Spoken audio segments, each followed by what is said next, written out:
నంద్యాలలో వైసీపీకి భారీ షాక్ తగిలింది. Nandyal YCP ZPTC Gokul Krishnareddy Lotus Pond లో నేడు షర్మిల సమక్షంలో కాంగ్రెస్ పార్టీలోకి చేరారు. వైఎస్ షర్మిల పార్టీ కండువా కప్పి పార్టీలోకి సాదరంగా వైసీపీ జెడ్పీటీసీ గోకుల్ కృష్ణారెడ్డిని ఆహ్వానించారు.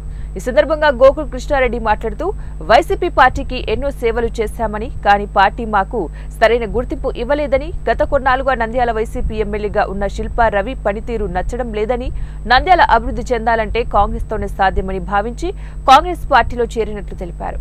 నంద్యాల నియోజకవర్గ కాంగ్రెస్ పార్టీ తరపున ఎమ్మెల్యే అభ్యర్థిగా గోకుల్ రెడ్డి బరిలో నిలుస్తున్నట్లు కాంగ్రెస్ వర్గాలు చెబుతున్నాయి. కాంగ్రెస్ పార్టీ కోసం చాలానే పనిచేశాము. ఆ పార్టీలో సరైన గుర్తింపు లేక మేము పార్టీకి చేసిన సేవలు, ఆ పార్టీ మమ్మల్ని గుర్తించాక పార్టీకి చేసిన సేవల గురించి కూడా ఆలోచించకుండా చాలా విచక్షణాయుతంగా నాతో ప్రవర్తించారు. మేము ఎటువంటి మెసేజ్ పంపించామో పార్టీకి తెలుసు, పార్టీలో ప్రతి ఒక్క పెద్దలకు తెలుసు. ఎవరు కూడా పట్టించుకోకుండా దాన్ని ఏదో మనము గాలికి వదిలేసినారు. సో ఈరోజు మా మనోభావాలు దెబ్బతిని ఈరోజు మా పాతింటికి చేరినట్టు ఉన్నది. నాకు కాంగ్రెస్ పార్టీలో పుట్టి పెరిగింది, కాంగ్రెస్ పార్టీలో మధ్యలో వచ్చింది వైఎస్ఆర్ కాంగ్రెస్ పార్టీ. సరే, వాళ్ళతో ట్రావెల్ అయ్యాము. ఈరోజు మళ్ళీ మేము అదే సేమ్ పాత గూటికి వచ్చినందుకు మాకు చాలా సంతోషకరంగా ఉంది.